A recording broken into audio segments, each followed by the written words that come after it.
All right, so now I'm going to show outside heel hook to a knee bar, which I've been liking to use when your opponent straightens their leg really early. So sometimes you dig the heel and it's already straightened his leg and started to turn. Other way.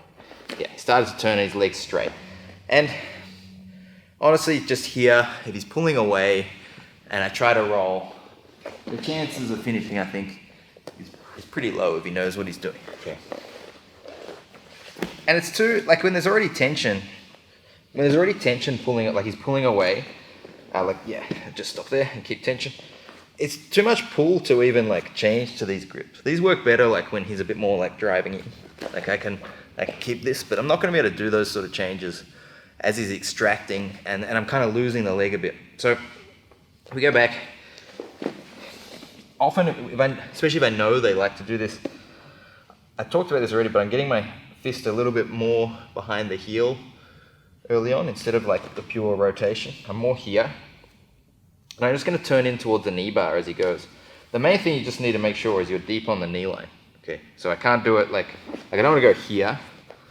I've got nothing, right? I've got no knee. I can't actually finish that. So that's all going to come from this thigh, like curling back in and then over the top here, right? This will apply a good knee bar. See how his knee line is caught by my hips. All right, we'll see that from the other side in a moment. But so I go for this, I recognize he wants to turn, and ideally what you want to do is like flare, open your knee out and chop your hamstring here. Okay, so not like tight here. See how this is actually helping him rotate out of the knee bar. Okay, I want to have, like I don't want this reap helps him continue to roll out.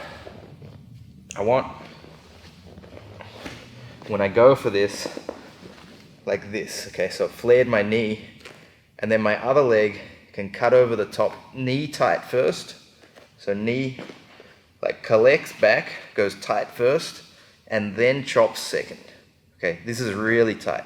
Okay, with this grip, I can finish, and even here, I have found you can change into these grips, and you can put like that kind of rotational pressure on the knee bar, on the ankle. I don't know, where do you feel that? Ankle or knee? Knee. Knee? Okay, sure. But this is like, I'm not actually extending his knee, I'm now just rotating. Okay, but it's fully straightened, and I'm putting some rotational pressure. And of course, we're gonna add the bridge here too. So if I just gripped it like this, for example, bridged, I've got a good knee bar as well. Right, but the order is really important. So don't go, as he turns, don't go like, if I go ankle first, it's hard to like be tight. This is nowhere near as tight as if I go left foot, right knee, right foot. A good cross, like cutting across towards like underneath his butt cheek almost. You know, we're here, I do the reap, and I realize he's gonna straighten, so I shoot my hips immediately come a bit deeper, flare this knee out, curl in with my thigh first, and then chop over, and then this back heel curls in even more. Okay, it kind of almost see like when I back heel over my calf here, it almost drags his knee line further in when I do that. Okay, whereas I think if I cross first and then close, it doesn't do the same thing. Okay, so kind of drag like this, and we want to do that quick. So again, I capture the heel, my hips are deep, right? So I'm not going to do it from here.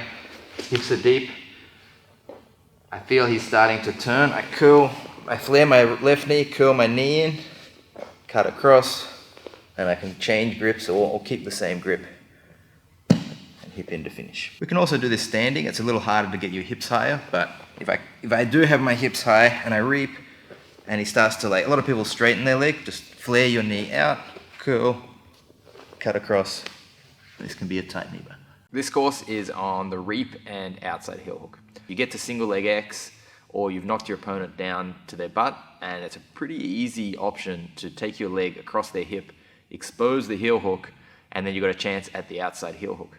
There are some pros and cons to this attacking style. Obviously, you can get the heel hook and finish the heel hook, or some of the other options that follow up from that, such as knee bar or back takes. But on the downside, there's a chance your opponent turns this into a reasonably bad spot for you by backstepping into something like a berimbolo or a smash pass, or potentially coming up towards a leg drag. So you need to know how to navigate this position, when you should attack and when you should be thinking about bailing. This is an advanced course. We recommend first studying the Understanding Heel Hooks course, perhaps some entries into the position such as single leg X or shin to shin.